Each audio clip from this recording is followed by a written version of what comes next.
Is a doomed Trump campaign for presidency actually a good thing? Is it the Federal Reserve's job to maintain stable prices? And does advocating for stricter border controls invalidate your religious beliefs? We'll tackle these questions and more on today's episode of Good Take, Bad Take. Hey friends, welcome to this episode of Good Take, Bad Take. This is the show where we gather takes from all across the internet and we lay out our case for whether we think they are good or bad.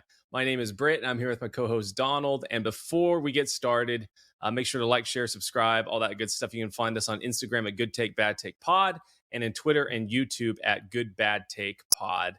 And without further ado, let's get into some of these takes. So the first one we've got here is from Dave Smith, comic Dave Smith, and as well as a libertarian podcaster who's awesome. And he tweets out, "Trump is not going to be president again. The powers that be won't allow that to happen. Ironically, this makes Trump the most valuable he's ever been. He won't yield power, which he was never any good at anyway, but he's unrestrained to humiliate the elites, which he's great at." What do you think?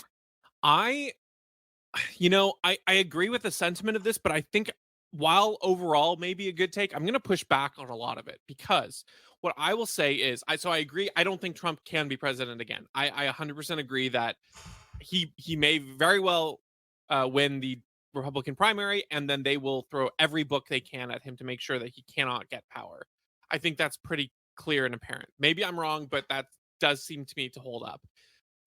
The most valuable he's ever been and not yielding power to leading to him humiliating elites is what I don't necessarily agree with. I don't think that he is in a position to humiliate elites more now than before, because I think that Donald Trump, no matter what, he wants to be president again and thinks he can. I think in his mind, he will. And so rather than humiliating the elites, I think it is much more likely that he acts in ways that are either appeasing to them in a way, right? Think about him caving at the end of his presidency to the Republicans who didn't want him to pardon Assange and Snowden and people like that, right? I think he'll either do moves like that, or what's more likely to me, he'll act more like a creature backed into a corner who's just looking out for himself. So rather than humiliating other people, he's just going to be very self-centered and focused. And I think he's going to look ridiculous. And so any damage he may or may not inflict on the elites, I think won't land nearly as well, because he's not operating from a place of power. Especially when he was candidate Trump, more than President Trump, when he was candidate Trump, he had nothing to lose in the political sphere, right? He was the outsider. No one took him seriously. He had nothing to lose. And so when he humiliated the elites, like making fun of Marco Rubio, dragging him down to his level, making fun of, any other sort of establishment politician, humiliating the Bushes, he only was punching up. And he didn't have to look after his own ego nearly as much. Everyone kind of just considered him a joke.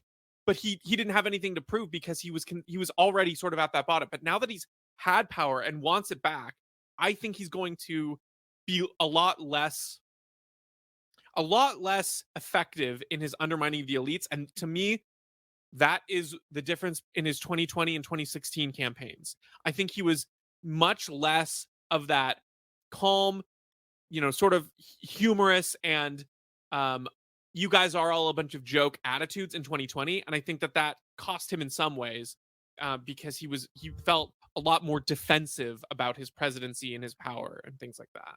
Yeah. I would like for Dave to be right about this, but I think that Trump's smashing of the elites back in 2016 and then through some of his presidency was kind of more of a side effect, not necessarily the main goal. Like his main goal has always been his own ego and his own power. And there's a key factor in there, which is he's also not super well read, not super well, he's not the genius that he thinks he is. But he is a puncher, right? He's pretty good at when he gets in the room with another person, like in a war of words and anything like that, he's going to basically come out okay, right? Like you should always fear in a fight the guy that can take one to give two. And Trump is great at that. And basically anything you land on him, it kind of just rolls off of him. I mean, we've criticized Ben Shapiro before, but I like his analogy that Trump is like a big old mud monster. Like if you get in a fight with him, like he's already muddy. So the only thing that you're going to risk happening is that you're going to get muddy yourself, right? You're going to get all dirty. But that was a side effect of his ego. And now that he's been in power, there is expectation. There is like this thought, you see a lot of people that like are not super competent, not super well read, but they have like this expectation of like projecting their brilliance and their competency. They will try and compensate in different ways or make or do things to make it look like they are, in with it and know what they're doing. And so like Trump's whole thing with like the vaccine, like in the past 4 or 5 months, and he's pivoted a little bit, but like he just takes credit. He's like, yeah, I did that. I got the vaccine in the market without any ability to recognize like, oh, this is, even though I did this, like it was still bad. And he doesn't have that. And so I think that he will, like you're saying, moderate himself a bit in ways that are not helpful. And so we're going to kind of we're not going to get the knockdown drag out that we would like to have happen. I think it's just going to be maybe just a good old fight and have some funny moments, but that's it. Yeah, I think about, if someone like Dave Smith were running for president, the realistic odds of him winning would be near zero, and the way that you would run a campaign in that scenario is a lot different, right? You do it to attract attention, you do it to spread your message, you do it to raise awareness for a long-term goal. It's sort of a delayed gratification type campaign, not a I need to, I don't know, spend a lot of my personal fortune on these swing districts in order to grab the narrow margin I need to win in these strategic. You're not hiring a campaign strategist with the goal of getting the electoral votes needed. Your goal in a campaign like that is much different. And the problem is Donald Trump is still running a campaign where he expects to win the presidency, whereas I think Dave's analysis assumes that he knows that he can't Yeah. win, or that he's going to operate in a way where he sees them closing in on him and preventing him from winning. And I just don't think that's the case. And so I think that, and maybe this is a little conspiratorial, but maybe he didn't even expect to win 2016. And that's why he ran his campaign in such a different way and started his presidency out in such a different way than 2020.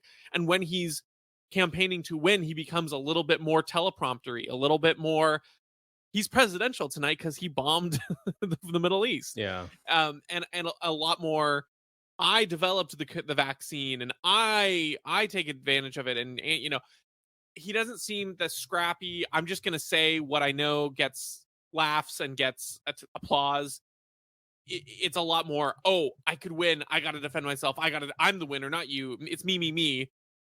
And while he was that way in the early campaign, it's different when you're doing it in such a way as to defend that goal of winning. So I think this is maybe a bad take, but it's not a bad take in it's not the worst take. It's just maybe what I think is a bad take from It's not accurate. yeah, I just don't think it's yeah, the projection or what he's projecting will happen, you don't think will occur. yeah, I think he's wrong on that. Yeah. Yeah.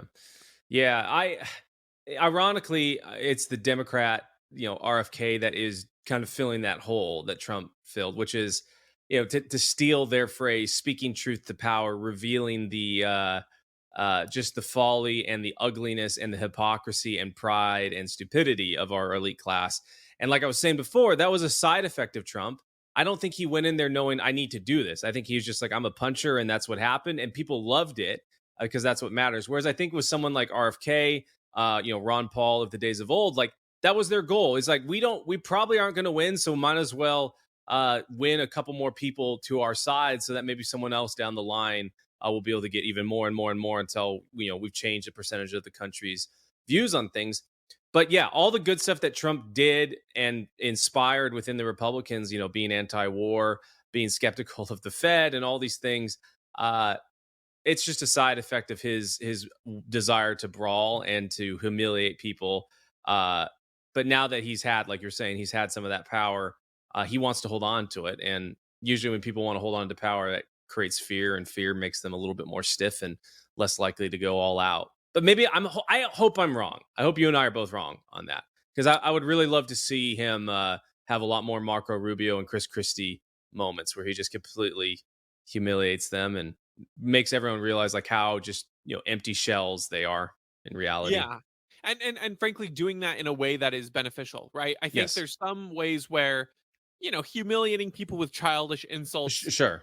it might reveal their character, and that might sort of undermine the political system in a way to say, one, look at this person who you think is this dignified guy. I got him stooping on the level of making, penis jokes on the debate stage. That these are your senators. I think that's helpful, but I think it's even better when he's doing things like humiliating the Bushes for making the biggest foreign Yes. policy blunder in the last 20 years. Exactly. All right, let's move on to our next one. We've got a post by Never Back Down, and they are quoting Ron DeSantis, and he's speaking on the Federal Reserve. Their job at the Fed should simply be to maintain stable prices, not to be an economic central planner, not to worry about social issues or climate change or any of that stuff. What do you think? Do you agree with Mr. Oh Governor my gosh. DeSantis? It's such a bad take. You know that it's all about it's sort of the typical Republican talking point of we need to shrink government and then never follow up with any actionable steps, never make a philosophical plan or excuse me, explanation as to why you need to, and then never make a real plan to do it. Because when you say their job at the Fed should be, nope, you've already lost the plot.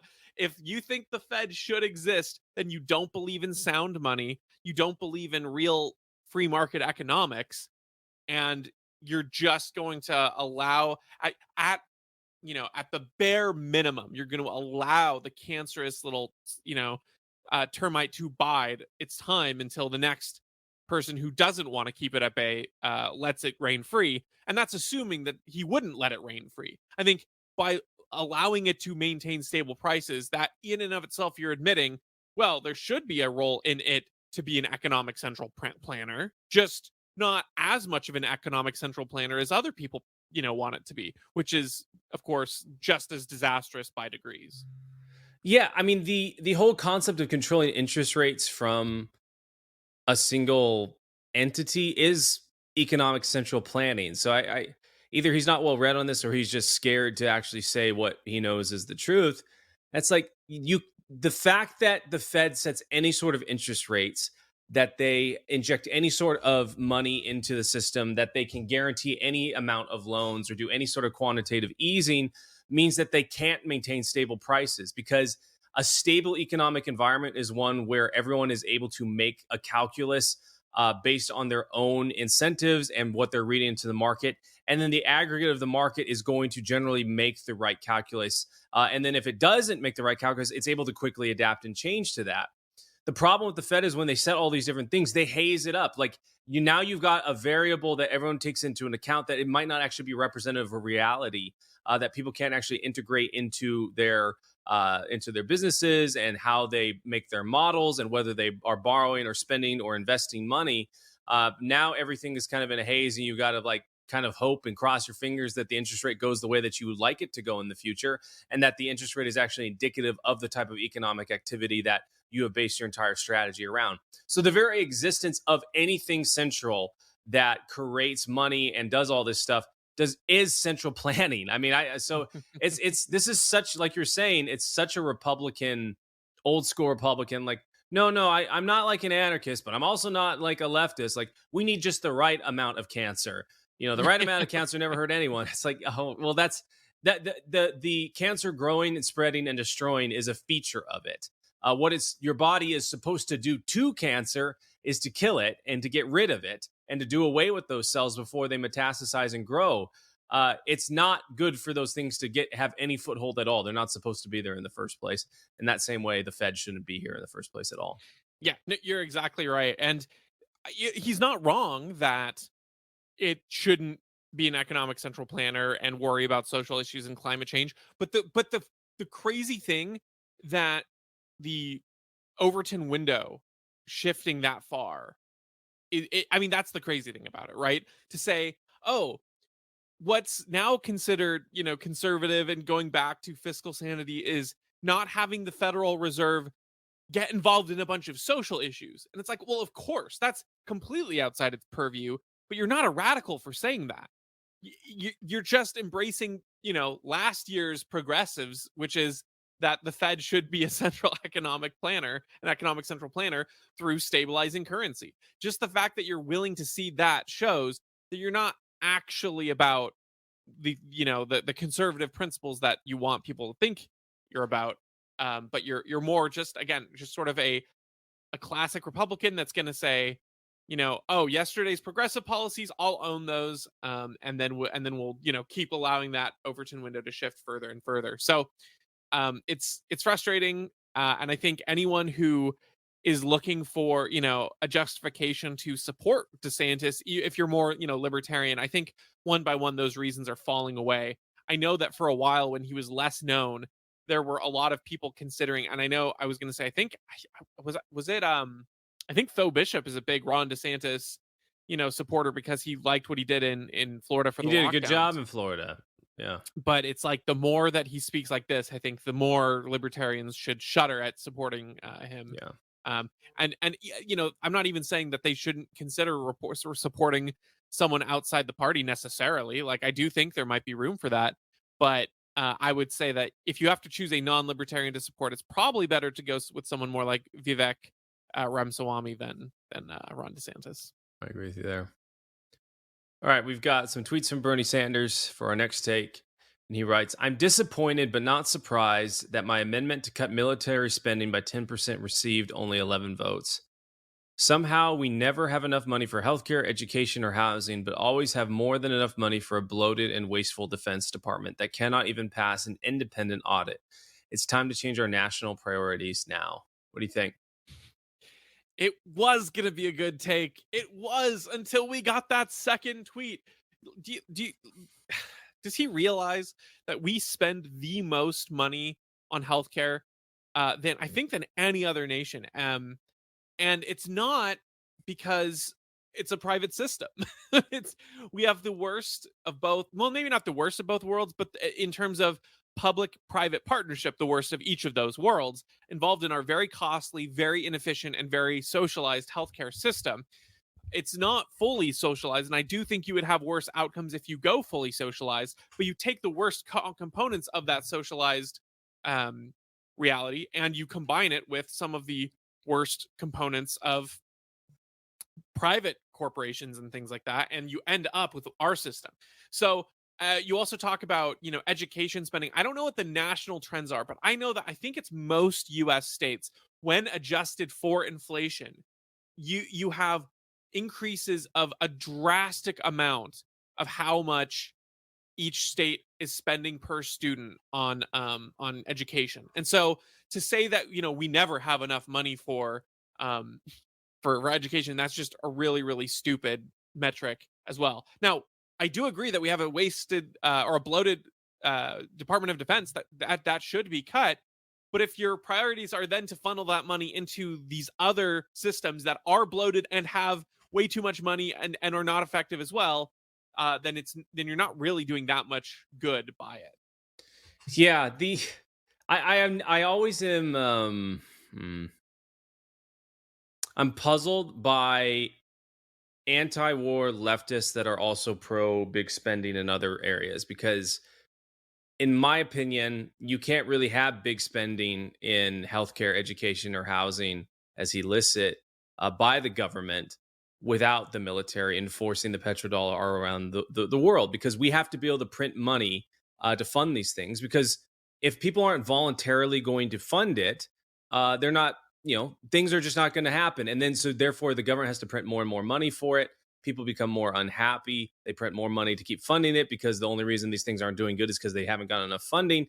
And the way that we prop up all of that currency is by forcing people to trade. When we talk about the petrodollar, we force people to trade with our currency, trade oil with our currency. And anyone that doesn't, we conveniently find some excuse to invade. And so all these things that he wants to do. And I'm not saying that like this money doesn't exist. It's taken from people today, and it's also taxed on our future. But the mechanism by which that is enabled is the military. And I think Bernie Sanders would also be pretty surprised maybe to find out that if we did away with the military, you'd also have to make cuts to the healthcare, education, and housing aspects as well, because we are a very sick and hungover country. that have been living far beyond our means and not actually producing things that that can be sustainable. In order for us to get back to that, there's going to be a bit of a hangover. There's going to be a bit of suffering, quite a bit of suffering, and that means that we're actually going to have less quality healthcare and education and housing for a period of time until we can get back to the proper alignment and proper market forces. But that's all been misted over, and the way that they buy more time is by enforcing our will upon other countries abroad. Yeah. No, I think that's I think that's absolutely true. And I mean, this isn't like a super deep take, so I won't spend too much more time here. But the other thing about it is when he says, we need to change our national priorities now, I think it is I know he's talking about the government, but even that verbiage to me is a little bit alarming and distressing in the sense that when I think about saying things like we should change our national priorities, my first framing of that phrase and of the meaning and maybe the important of that kind of meaning would be at an individual level, as a communal level, in so much as you know we speak about individuality and individuals and family units being primary building blocks of society, but also there is a sense of national identity that has been in the US. I do believe that was I don't think that conservatives were making it up. Now, whether or not it was always the greatest or always as unified or always agreed on the right things is not necessarily true, right? I think there was a lot of national identity after 9/11. Unfortunately, it was directed towards the ire of bombing people overseas for who really didn't have much to do with uh the, the 9/11 itself. But all of that being said, when I hear our national priorities, I think of the people of the United States, and I think of the culture and what communities should focus on and what our national identity really should be rooted in. But when he's saying it here, he really is talking about government and bureaucracies and politicians. And he's saying things like, our national priorities need to change to spending your taxpayer monies on these government programs, and the priorities of the nation, aka the senators and the bureaucrats and the officials in charge, need to change. And that to me is a little bit disturbing. It'd be like saying, we need a cultural revolution of balancing our budget, which is like, well, you mean, or balancing the state budget, which I think would be a stupid thing to say, because I would think of a cultural revolution as, again, from the culture, from the people. And so to me, national priorities, you can make the argument he's strictly referring to government officials, but to me, that's almost more alarming that even that language is going and trending in Yeah, that direction. I would rather an urge, like, to me, I think, for instance, yes, we need to enforce First Amendment and free speech on a government level, but to me, it's more important to have a culture of the First Amendment, a culture of free speech first and foremost, and that's what I would try to put emphasis on. That's what we need to change. yeah, Less about we need to change our national priorities to strictly enforcing the First Amendment everywhere now. I mean, sure, but the national priority I would think of as the people, and that's just a different maybe framing of someone who's worked in the government for their entire lives versus the average I person. like it. Yeah, I like that. All right, moving on to our next one. We've got The Hill, and they are tweeting out an article that they wrote, and it's a byline. Florida Governor Ron DeSantis chastised a reporter during a back and forth over his state's newly passed controversial school curriculum, which indicates that it should be taught that enslaved people, quote, developed skills, unquote, for personal benefit. What do you think? Is that what Okay. happened? So this is really stupid framing of this. So there were school curriculum in Florida that had some sex education things, and maybe some critical race theory components to it as well. And he banned those because he said they were violating, the equal protections and equal clauses of governments or whatever. And then people freaked out because the curriculum that he replaced it with had a line that noted that during enslavement, slaves developed skills that they used to make this, to learn these things, to do X, Y, or Z. And what's first of all crazy is there was a huge blow up over this particular line, and I don't think it's that outrageous to say that during slavery, slaves developed skills for their personal use. Was it because of slavery? No, but it was a byproduct of them being slaves. They were in a place where they had access to certain things and not access to others, which guided their actions in a certain way. I mean, it's a crazy thing to think that this is somehow excusing, glorifying for, apologizing for slavery to say that because they were slaves and they were in these circumstances, they did these skills and did these things in their off time or gained that. It'd be like saying, for instance, I kidnapped an orphanage of children and I forced a gun to all of their heads and I forced them to learn to read the alphabet. And then a book to say, while during this traumatic experience, they were forced to read 20 hours a day. Once they were freed, they actually became exceptionally fast readers in society because of this. Like, no one's excusing the kidnapping and gun pointing. They're saying, due to the effects of reality, this is what happened. Now, that being said, all of that aside, what this article that was tweeted, again, 54 seconds from the screenshot I took tonight, what this article leaves out that has been widely shared and reported is that exact same excerpt, that little note, that little blip about the developed skills for personal benefit was in the original curricula that he banned. Mm. So him introducing this new quote unquote controversial school curriculum, they're highlighting this one part that was just so outrageous in this new. No, it was the exact same in the one that had the critical race theory components and the sexual education stuff that was overboard. That to me is what's crazy, is that one, you're calling the new school curriculum controversial when it was the old one that was controversial and why it got booted. And then two, you're highlighting after it's already revealed, saying that, oh, this new one includes this line about developing skills, which is factual, but not truthful because the old one had it as well. That's crazy. I didn't know that about it was part of the original curriculum he banned. What was my audio cut out for a second. Did you Oh, talk about why he banned the original? the original curriculum was banned, I believe, for diversity, equity, inclusion things. So I think there was some critical race theory And so in that it. stuff got taken out Yeah, and and they replaced it with a new curriculum. So the old one was controversial, but they're calling the new one controversial yeah, for a I mean it line that makes was you in both.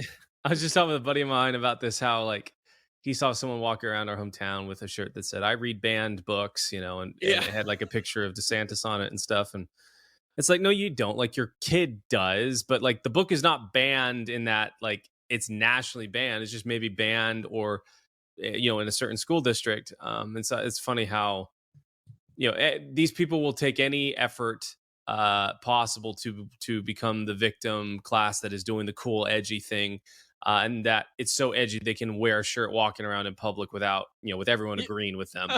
Yeah. um yeah, I mean this is just so politicky, and it's I kind of like just don't like it, and it makes me ick in that way because it's like, oh, we're going to seize upon a normal person's perception of a headline and a certain sequence of words and how they sound to shape a person's perspective about how Ron DeSantis is. That, oh no, he's like a slavery apologist that can justify and says that, oh, black people are actually better off, being slaves. It's like, I don't know. Maybe he said that, maybe he didn't, but like, did anyone actually read it? No, because I know I didn't read it.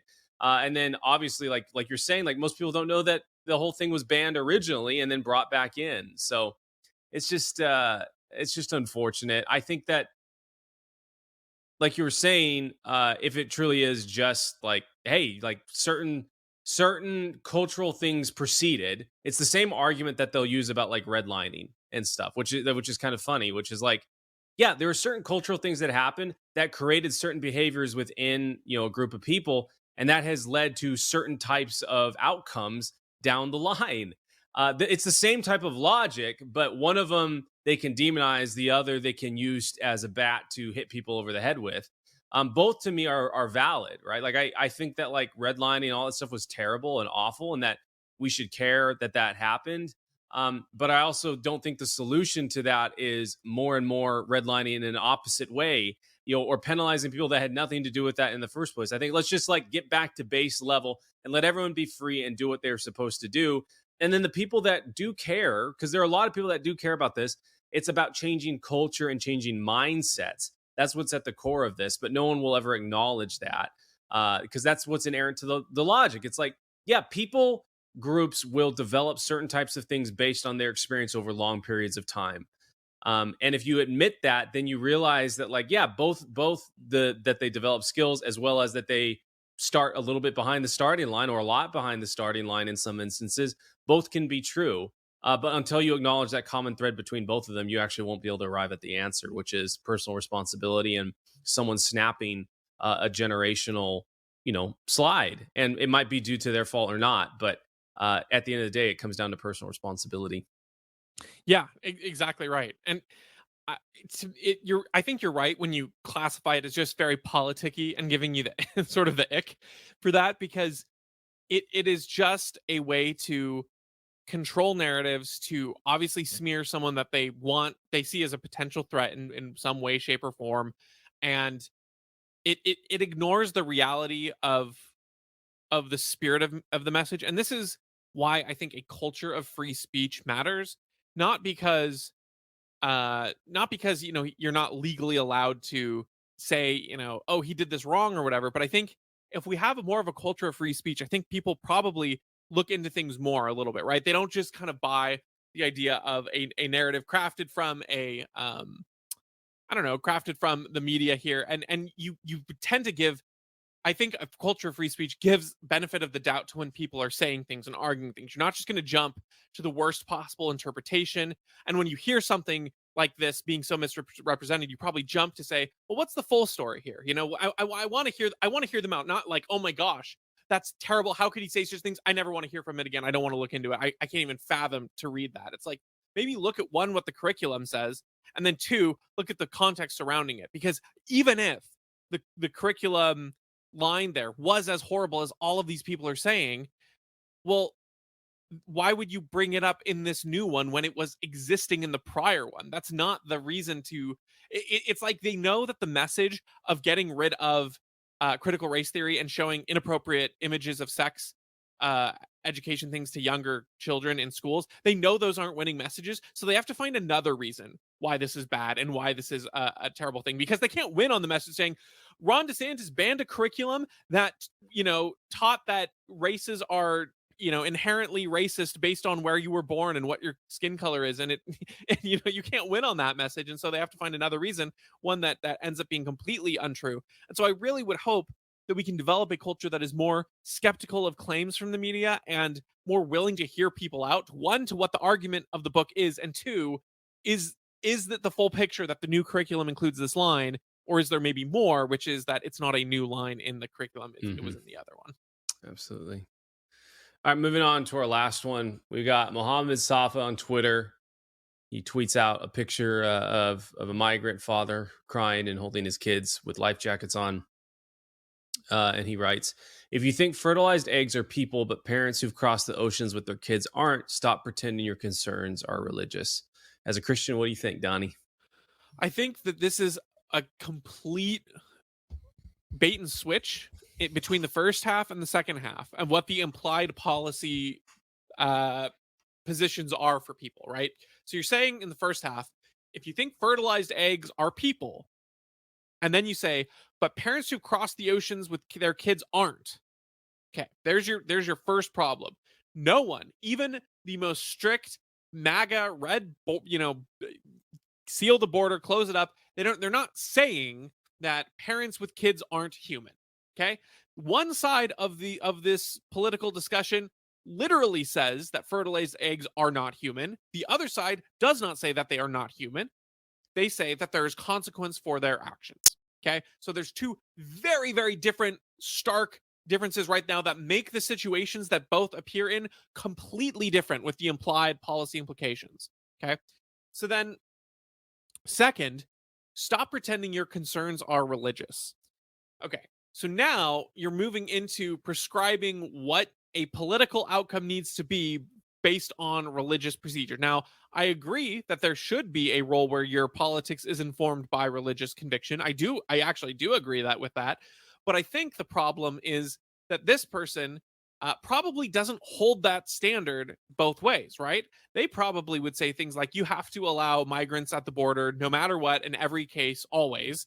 And fertilized eggs aren't people. That's probably the position that this person takes, because that's usually the case, which is already part of the problem, because you're saying that your concerns aren't religious. But let's go along with him for the sake, and take this person's personal views out of it.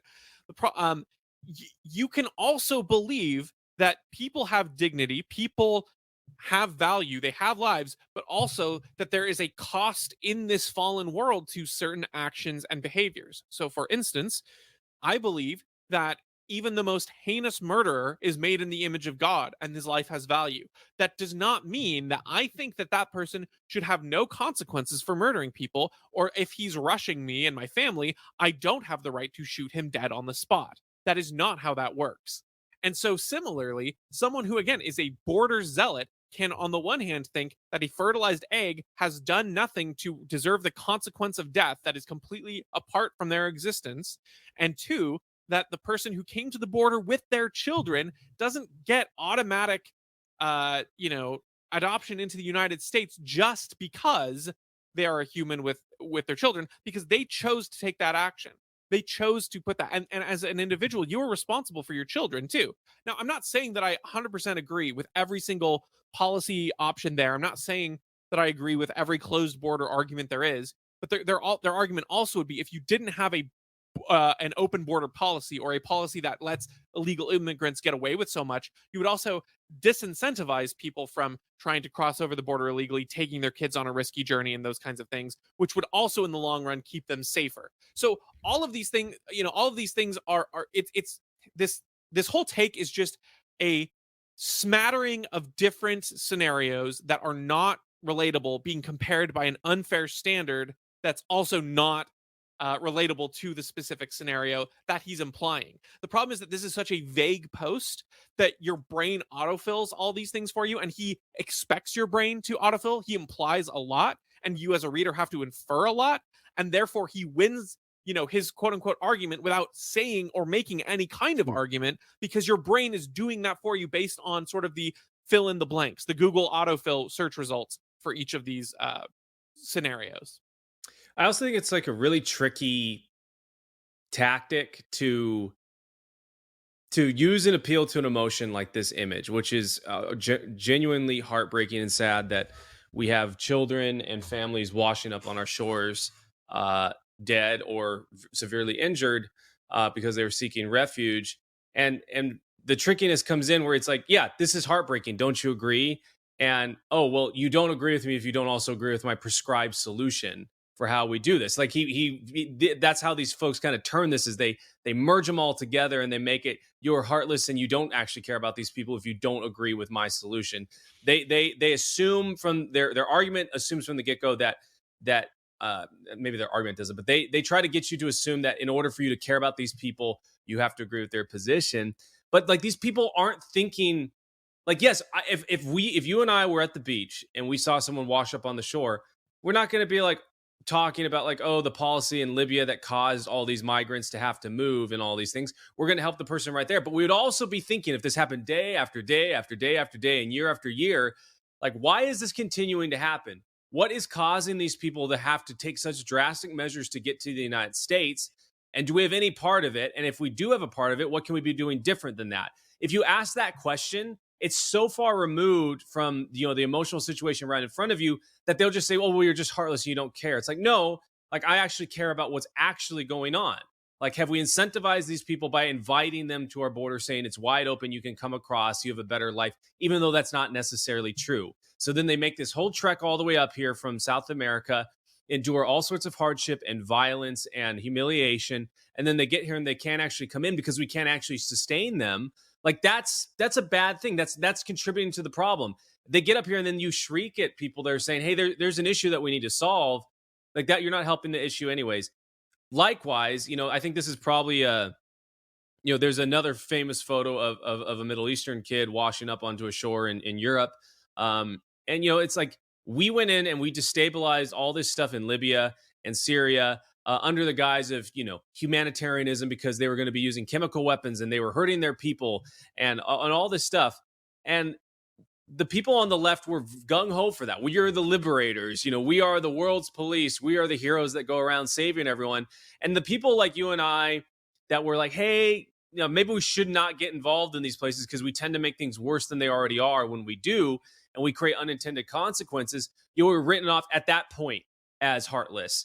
And then once these people that are coming over here, due to all of our actions in there, when we see all this open air slave markets in Libya, when we see, the beach of drowning 3-year-olds, and we're like, hey, maybe we should do something different, so that this doesn't keep happening. Then they also have the same people that told us that we were heartless to, not care, or, that we weren't caring about people back when they wanted to invade and do things in Libya. They're also calling us heartless now when we're calling back to that. So it's just a really tricky sleight of hand, and it might be done not intentionally, right? It's just like it feels like, to someone who is a bit of a midwit, like a gotcha moment and an infallible argument, because you're appealing to someone's emotion and an emotional situation. But it fails to take in any sort of nuance, any sort of actual, like, solution based thinking to the actual issue at hand, and just prescribes, well, you should care about these people. If you cared, they would be helped. It's like, well, don't you see in your statement there is not actually anything that helps these people. It just makes you feel good, and gives you a little bit of a moral high ground to lecture me, but that's it. Yeah, no, that's exactly right.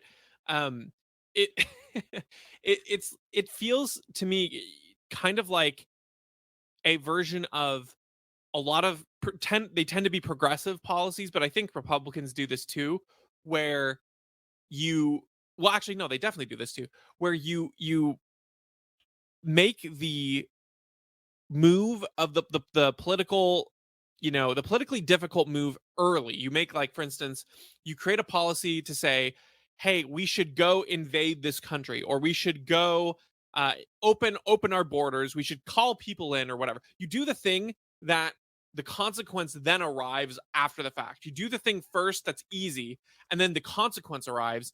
And then when it's time to pay the piper, you say, well, maybe we shouldn't have done the first thing, but how can we, we can't withdraw troops now that we're already invaded. Like, yeah, we shouldn't have gone in the first place, but we can't withdraw them now. Or, well, maybe our border policies aren't the best, but we can't turn people away now.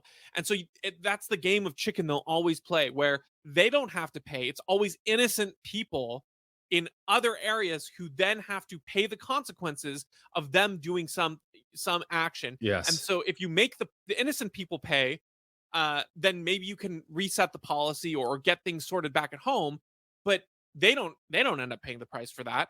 And if you don't make the innocent people pay, then they keep getting away with it, and they keep doing that. And that's kind of where we are with the various invasions we've been in. And we finally withdrew our troops out of Afghanistan, but we know how that went.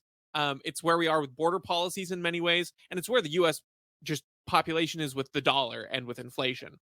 And so all of these policies happen where they do the easy thing early, and then when the consequence comes, they say, "Well, if you make us be accountable to it, then all these innocent people will suffer." Because ultimately, the government is the institution that brokers power, but it always wagers your well-being or other people's well-being as the consequence piece, never their own. Yeah, absolutely. I don't have any more on this one unless you do. No, I think we're good. Awesome. Well, friends, thank you so much for hanging out with us for the show. Again, make sure to like, share, subscribe, leave us a message, or shoot us a take that you'd like us to go through, and we'll catch you on the next one.